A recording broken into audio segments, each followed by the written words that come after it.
The wind, except for occasional gyrating dust devils, was constant. Above, the stars were unwinking, also constant.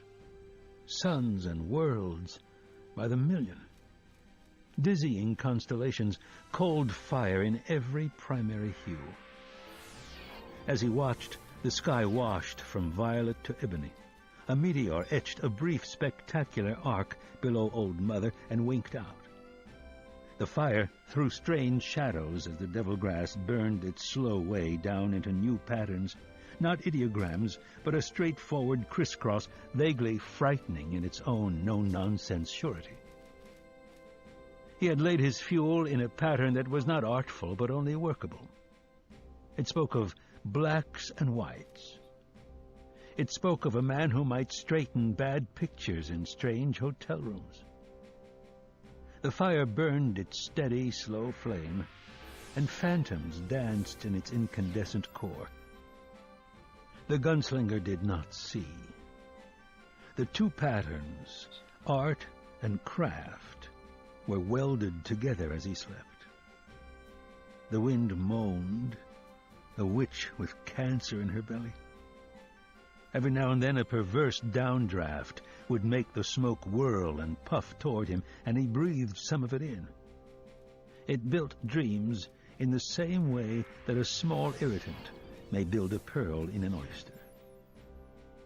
The gunslinger occasionally moaned with the wind. The stars were as indifferent to this as they were to wars, crucifixions, resurrections. This also would have pleased him.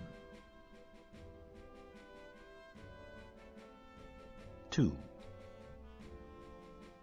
He had come down off the last of the foothills, leading the mule, whose eyes were already dead and bulging with the heat. He had passed the last town 3 weeks before, and since then there had only been the deserted coach track and an occasional huddle of border-dwellers' sod dwellings. The huddles had degenerated into single dwellings, most inhabited by lepers or madmen. He found the madmen better company. One had given him a stainless steel silver compass and bade him give it to the man Jesus. The gunslinger took it gravely. If he saw him, he would turn over the compass. He did not expect that he would, but anything was possible. Once he saw a Taheen, this one a man with a raven's head, but the misbegotten thing fled at his hail, cawing what might have been words, what might even have been curses.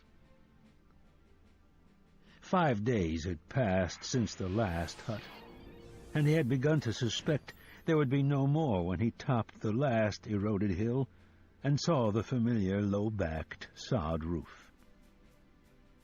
The dweller, a surprisingly young man with a wild shock of strawberry hair that reached almost to his waist, was weeding a scrawny stand of